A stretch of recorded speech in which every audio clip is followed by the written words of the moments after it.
আমার নিজের দুনিয়ায় প্রিয়তমা, অবশেষে ভাগ্য আমার দিকে হস্ত প্রসারিত করেছে, আমাকে আনুকূল্য করেছে।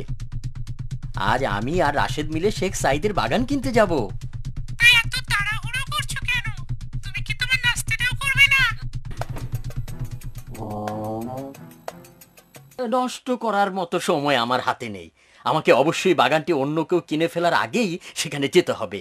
আমি প্রথম রাশেদকে ঘুম থেকে জাগাবো, তারপর দুজনে মিলে সাইদের বাড়িতে গিয়ে চুক্তি করব।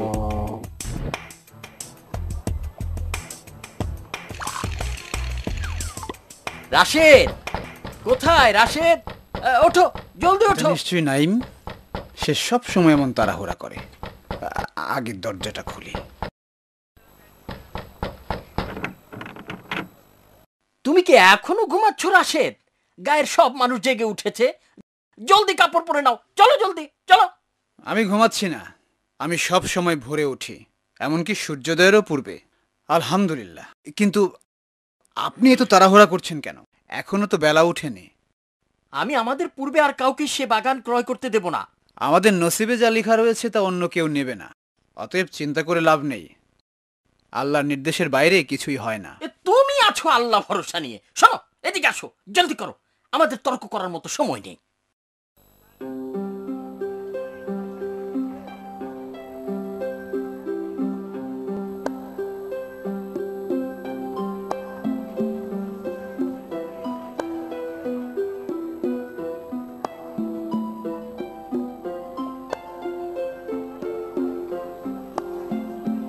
এটাই শেখ সাইদের বাড়ি। চলো, ওর দরজায় করা নাড়ি। কে ওখানে? আমরা তোমার বাগানখানা কিনতে এসেছি সাইদ। আপনাদেরকে স্বাগত, ভেতরে আসুন। আমরা প্রস্তুত শেখ সাইদ, এবং এই হচ্ছে তার মূল্য, যা তুমি চেয়েছিলে। আপনি এত তাড়াহুড়া করছেন কেন? আমি আপনাদের যে বাগানটির কথা বলেছি তার নড়চড় হবে না। আমরা আপনাকে পুরোপুরি বিশ্বাস করি, কিন্তু বাগানটা নিয়ে আমরা কাজ শুরু করতে চাই। আমরা আমাদের ভাগ্য গড়তে চাই, আর তাই আমরা একটু তাড়াহুড়া করছি আর কি। আচ্ছা ঠিক আছে, এই নিন, এই যে জমির দলিল। কিন্তু আমি আপনাদেরকে এই জমিটির খুব যত্ন নিতে বলবো, কারণ এটি আমি আমার পিতামহের কাছ থেকে পেয়েছি এবং এতদিন আমিই এর দেখাশোনা করেছি। আমি এই জমির যথেষ্ট যত্ন নিব, এটা আমার জীবনের স্বপ্ন। আপনি ভাববেন না শেখ সাহিদ, আমি আমার আজন্ম লালিত স্বপ্নকে ব্যর্থ হতে দেব না। এই বাগানটার মাধ্যমে আমার স্বপ্ন পূরণ হবে।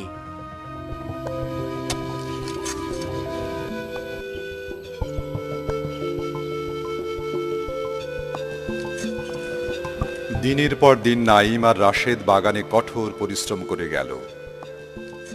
বাগানের গাছগুলোতে ফল না আসা পর্যন্ত তারা পরিচর্যা অব্যাহত রাখল।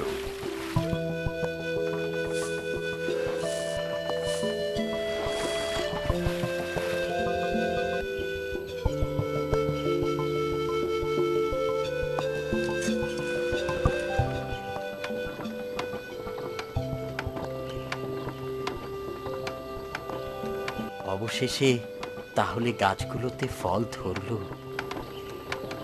চলো, সন্ধ্যার পূর্বেই আমরা বাজারে যাই।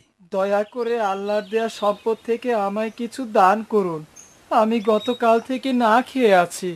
অন্য জায়গায় দেখো হে বৃদ্ধ, তোমার সঙ্গে কথা বলে নষ্ট করার সময় আমাদের হাতে নেই। দাঁড়াও, মিসকিনদের নিন্দা করো না। এটা নাও ভাই, এটা আল্লাহর দান। তুমি ফলটা ওকে দিলে কেন? যদি এভাবে প্রত্যেক ভিক্ষুককে দিতে থাকে তাহলে আমাদের আর কিছু থাকবে না।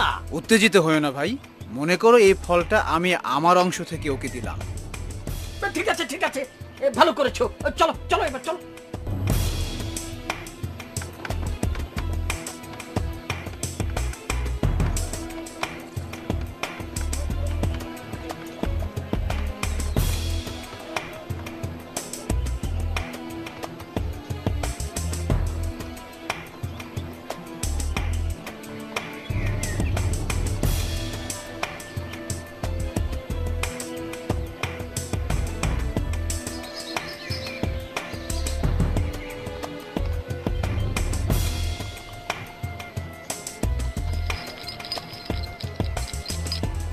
তোমার সঙ্গে একমত।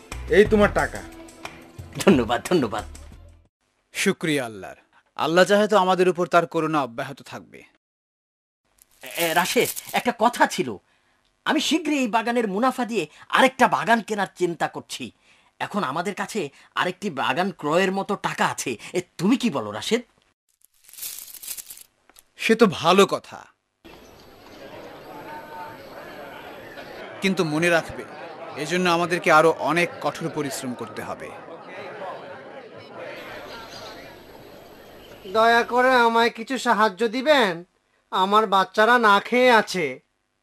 ঠিক আছে, আমি তোমায় সাহায্য করব, কিন্তু আমার জন্য দোয়া করতে ভুলবে না। ওকে দিতে হবে না কিছু। তুমি কি আমাদের নতুন বাগানের পরিকল্পনার কথা ভুলে গেছো? আমাদের প্রত্যেকটি দিরহাম সঞ্চয় করা দরকার।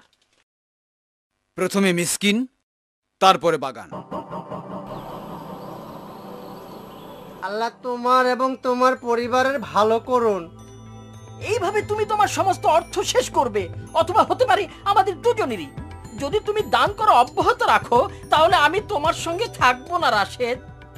একটা মিসকিন সাহায্য চাইবে আর আমি তাকে কিছু না দিয়ে চেয়ে চেয়ে দেখব? আমার যা সম্পদ আছে তা তো আল্লাহরই দান, তা থেকে তিনি আমায় কিছু দিয়েছেন মাত্র। তুমি কি এই পেঁচাল বন্ধ করবে? এখন থেকে আমাদের দুজনের রাস্তা আলাদা, এবং আমরা বাগানের জমি দুভাগে ভাগ করে নিব। তারপর তুমি তোমার ইচ্ছা মতো মিসকিন পুষতে থাকো। যেমনটি তোমার ইচ্ছা। দুজন অংশীদার পৃথক হয়ে গেল। প্রত্যেকেই তাদের জমিতে কঠোর পরিশ্রম শুরু করল। বাগানে প্রচুর ফল হলো। রাশেদ গরিবদেরকে আরো বেশি করে সাহায্য করতে লাগলো। তাদের কথা সে কখনো ভুলতো না।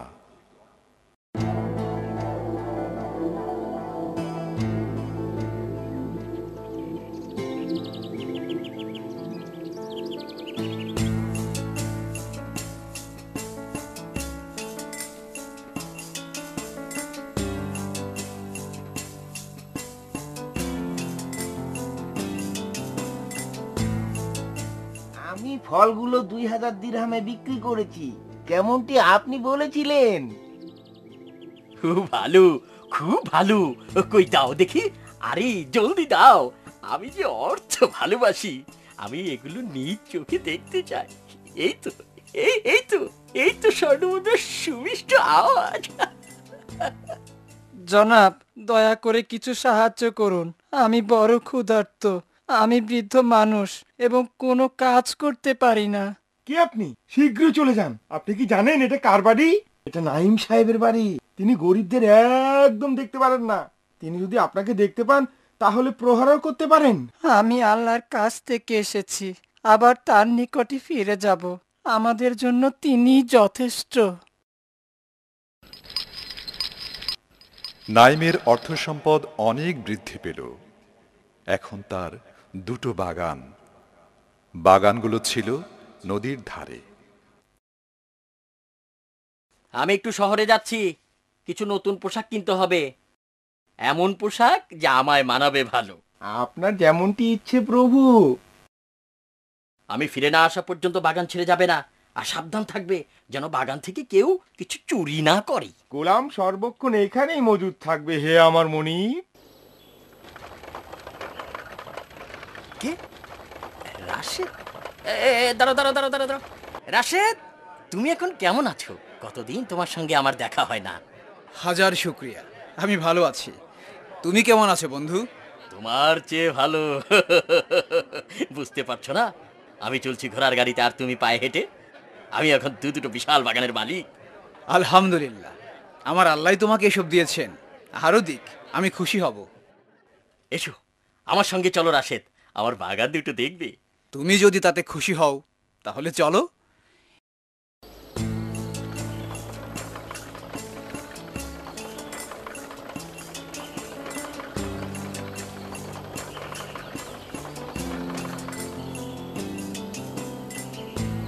এসব আল্লাহর দান, সকল প্রশংসা কেবল তাঁর।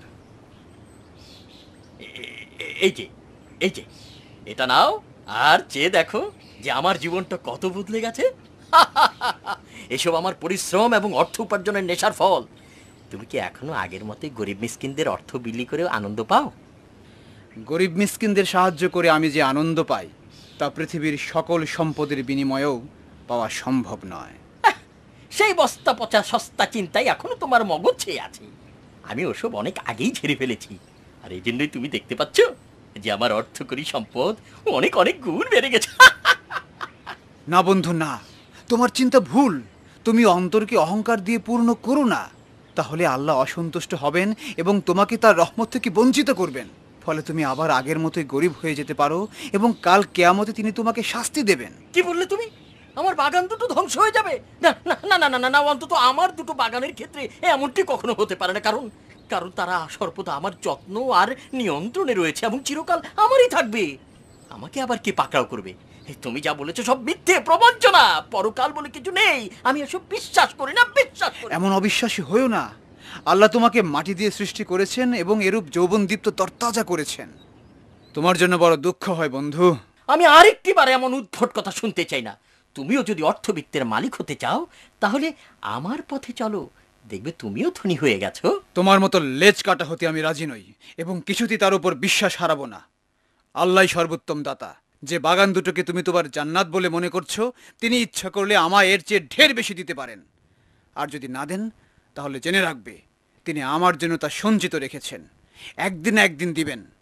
কিন্তু তুমি দুটো ফলের বাগানের বিনিময়ে নিজের ইমানের মতো ঐশ্বর্যকে বিসর্জন দিলে এর ফল তুমি একদিন পাবেই, এর ফল তুমি একদিন পাবেই।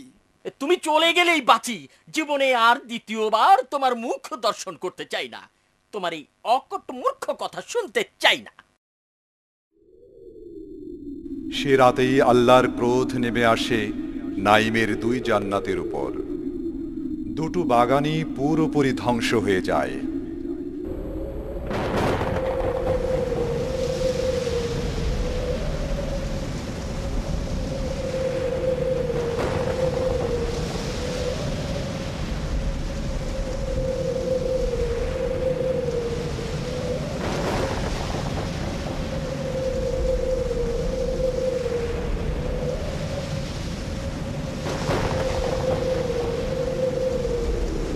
গাছে গাছে ঝুলে থাকা টাটকা ফলগুলো মুহূর্তের মধ্যে লুটিয়ে পড়ে। নাইমের সমস্ত শ্রম পণ্ড হয়ে যায়।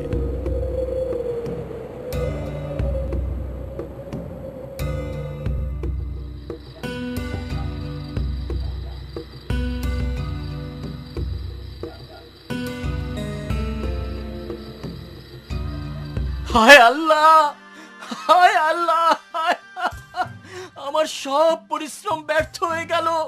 আমার পাকা পাকা ফলগুলো কোথায়? আমার লম্বা লম্বা গাছগুলো কোথায়? আর নদীর স্বচ্ছ জলই বা কোথায়? এটা আল্লাহর ক্রোধ। আমি তাকে অবিশ্বাস করেছি। এটা আমার কর্মফল।